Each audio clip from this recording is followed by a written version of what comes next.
Bueno, en este video vamos a presentar, digamos, el tester digital.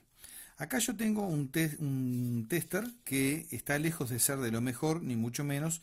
No digo por la calidad, porque no se trata de juzgar la calidad, sino en cuanto, digamos, a las prestaciones, a las escalas y todo eso. Lo que me refiero es que hay otros testers mucho más completos que este. Sin embargo, un testercito como este es apropiado para el trabajo diario, digamos, en electrónica. Hay otros testers, por ejemplo, que tienen cosas que este no tiene, como por ejemplo algunas veces algún frecuencímetro digital, este, digamos, de un rango limitado, por supuesto, y también algún capacímetro, también de rango limitado. Pero son cosas que este no tiene y que podrían ser útiles también, digamos, en la práctica, sobre todo por el tema del capacímetro. De todas maneras, este tester cumple más o menos con los requisitos como para trabajar, digamos, en electrónica, y vamos a analizarlo básicamente en cuanto a escalas y comportamiento. En el video anterior de los tester analógicos habíamos dicho que una de las ventajas que tiene el tester digital es que es menos sensible, digamos, a los golpes y todo ese tipo de cosas. Eso es cierto. Después hay otra ventaja, por ejemplo, que es, además de que en el otro tester tenemos el famoso error de paralaje, aquí, aparte de que no existe el error de paralaje, sucede otra cosa. Este tester es más fácil ver, digamos, hacer una lectura cualquiera, en el sentido de que nosotros en cualquier posición que lo pongamos, incluso así, invertida totalmente, podemos llegar a leer fácilmente el valor de lo que se está midiendo. Entonces aquí la posición en la cual lo ponemos no es crítica en absoluto y tampoco tiene ninguna importancia si está horizontal, inclinado o directamente vertical. Esas son pequeñas ventajas que tiene. También como desventaja señalamos el hecho de que cuando se rompe, la mayoría de las veces no es reparable o de lo contrario no es quizás reparable técnicamente, pero de repente el costo supera, digamos, el valor del propio instrumento. Estos testers, la mayoría tienen, digamos, un parámetro diferente. Eso también lo vamos a ver, digamos, en forma más especializada cuando toquemos el tema de instrumentos. Pero estos instrumentos normalmente tienen lo que se llama una resistencia de entrada fija, entre los terminales más y menos, digamos, en las escalas del voltímetro.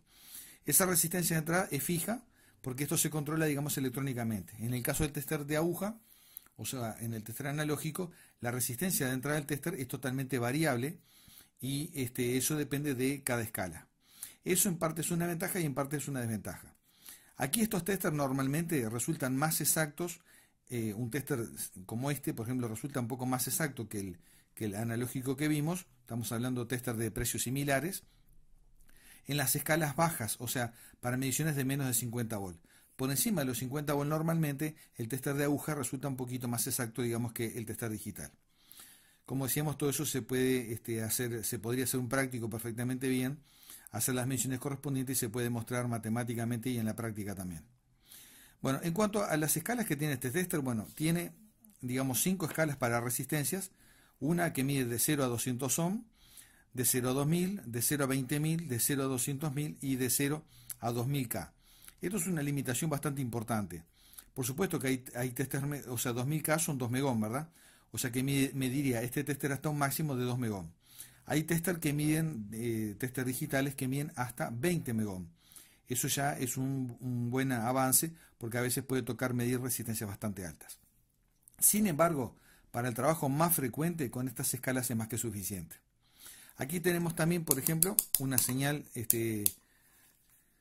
tipo buzzer y junto con una escala que está hecha especialmente para medir diodos de silicio. ¿Ven? Por ejemplo acá, si yo cortocircuito las puntas, ahí se escucha el pitido indicando continuidad. Esto es especialmente útil, el analógico también lo tenía por supuesto, pero esto es especialmente útil para, por ejemplo, cuando estamos tratando de localizar pistas de impreso cortadas y todo ese tipo de cosas. Este también tiene su patita, con lo cual lo podemos dejar inclinado, lo cual es una buena ventaja. Esta escala decíamos que está hecha especialmente para medir diodos, ¿tá? Diodos de silicio en general, pero no sirve para medir, por ejemplo, algunos otros diodos un poco especiales, como diodos de alta tensión y todo eso, porque no los marca. La única diferencia que tiene esta escala en relación, digamos, a una escala de resistencia como la de 200 ohm es la capacidad de entregar más tensión y más corriente que tiene en esta escala. Por eso está hecha especialmente para la prueba de diodos. Después tenemos escalas de corriente. Acá tenemos una de 0 a 200 mA, otra de 0 a 20 mA, otra de 2000 microamperes, o sea, lo que serían 2 mA máximo, y otra hasta 200 microamperes, o sea, 0,2 mA. En este caso, la parte del amperímetro es un poquito mejor, digamos, que la del tester analógico, y también se puede comprobar de que en la práctica es un poquito más exacta en general, digamos, esta parte que en un tester analógico como el que presentamos anteriormente. Acá en esta escala particularmente que dice 20 mA, también dice 10 A abajo con pequeñas letras azules. Eso significa que si nosotros sacamos esta clavija, por ejemplo, y la ponemos acá, ven que esto decía, no lo dije antes, 10 A en esta clavija. Entonces simplemente sacamos la roja de su receptáculo natural que viene siendo este, lo ponemos acá y ahí tenemos la capacidad de, en esta escala, únicamente en esta escala, podemos medir de 0 a 10 amperes. Normalmente para todas las otras funciones se va a utilizar así, negativo acá y rojo acá. Siempre está marcado volt, miliampere, ohm. Es tipo única. Después tenemos escalas de voltaje desde de 0 a 200 milivolt, de 0 a 2000 milivolt, o sea, de 0 a 2 volt, de 0 a 20 volt, de 0 a 200 y de 0 a 600 volt. Este tester mide un poquito menos que el otro medía hasta 1000 volt de corriente continua. Este tiene una posición de apagado, lo cual es necesario. En el tester de aguja normalmente no lo necesita. Hay algunos testers que la traen igual, pero no es necesaria. En este caso sí, porque la desventaja que tiene este instrumento es que funciona con una batería 9 volt y en cualquier escala que se utilice está consumiendo batería. El tester analógico en las únicas escalas que consume batería siempre y cuando se estén tocando las puntas o midiendo alguna resistencia es justamente en las escalas de resistencia. O sea, el tester analógico no utiliza ni pilas ni baterías de ningún tipo para la emisión de voltajes y corrientes. En cambio, los testers digitales sí utilizan tanto para la emisión de voltaje como de corriente. Después tenemos acá solamente dos escalas para medir tensión alterna, de 0 a 200 volt y de 0 a 600 volt. Esta llave puesta un poquito sucia, por eso a veces marca alguna cosa así que no debería marcar. Porque lo utilizo poco realmente. A veces la falta de uso hace que la llave un poquito, como que está un poquito sucia adentro y por eso es que marca esto.